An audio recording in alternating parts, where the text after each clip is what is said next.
Bonjour Nathalie. Et bonjour David. Je suis très content de t'avoir à mon instant café. Écoute, je suis ravie de cette initiative que tu as eue et le cadre est particulièrement magique de ton agence, donc merci pour l'invitation. C'est un plaisir. Ce que je voudrais, c'est qu'on fasse un panorama de l'environnement assurantiel qui tourne autour de mes vendeurs, de mes acquéreurs ou de mes locataires. Ça te va? Et ça me va, c'est un vaste sujet. Allons-y.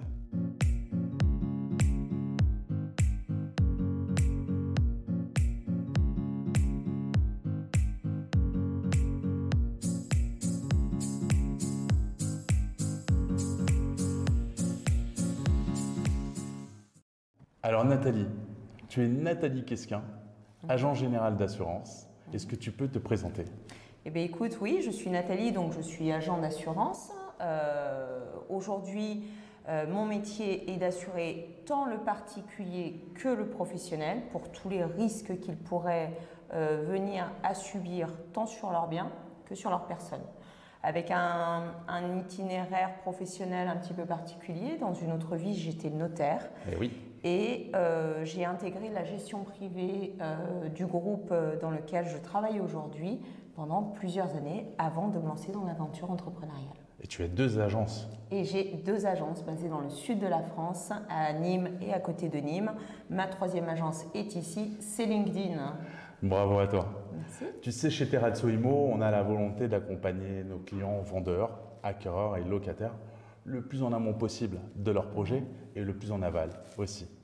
Dis-moi, quelles sont les interactions que nous avons, nous, entre nos deux professions et quelles sont les assurances que tu peux proposer à mes clients? Alors, si tu veux, concrètement, aujourd'hui, il n'y a rien de plus important que l'interprofessionnalité pour un client. Sentir que l'ensemble de ses partenaires, finalement, le tiennent par la main et l'accompagnent de manière à ce que son projet se réalise de la manière la plus sereine possible. Au niveau des assurances, tu vas avoir plusieurs types d'assurances en fonction du projet que ton client va avoir.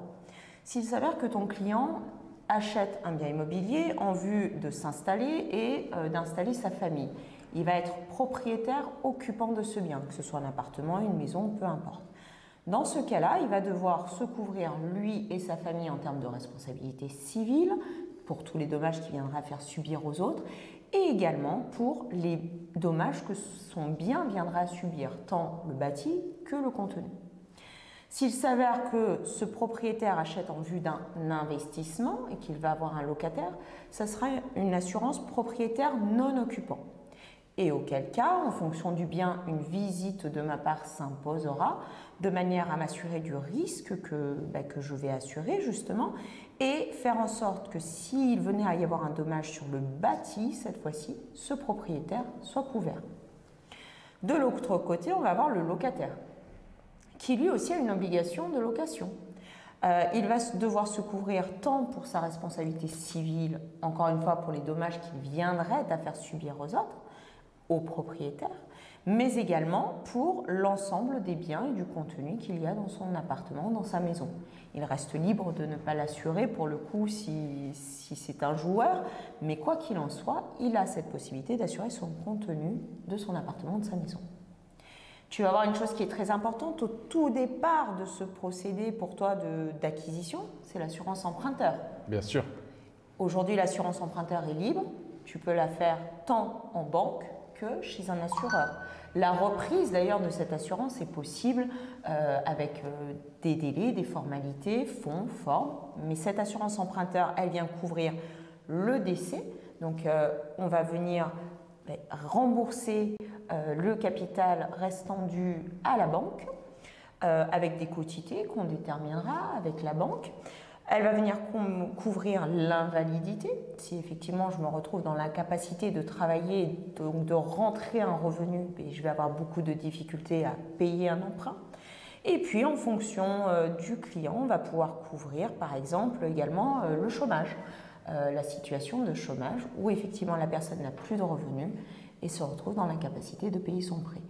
Chaque situation est différente, chaque bien est différent. Donc la chose la plus importante finalement, c'est pas juste d'offrir un tarif, c'est de s'intéresser au client, s'intéresser à son bien, s'intéresser à son souhait d'assurance et de lui offrir la solution assurantielle la plus adéquate à sa situation.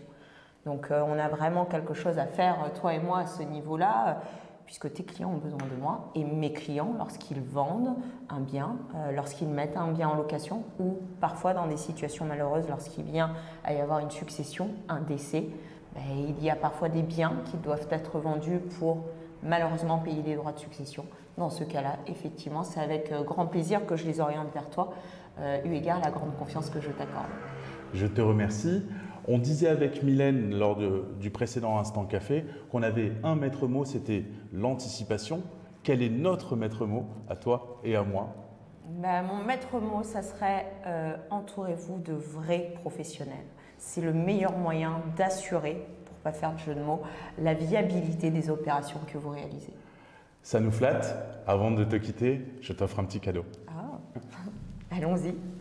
Voici le tote bag Terrazzo&Mo. Pratique pour la plage cet été. Merci. Merci à toi d'être venu. Merci en tout cas pour l'accueil. À bientôt. À bientôt.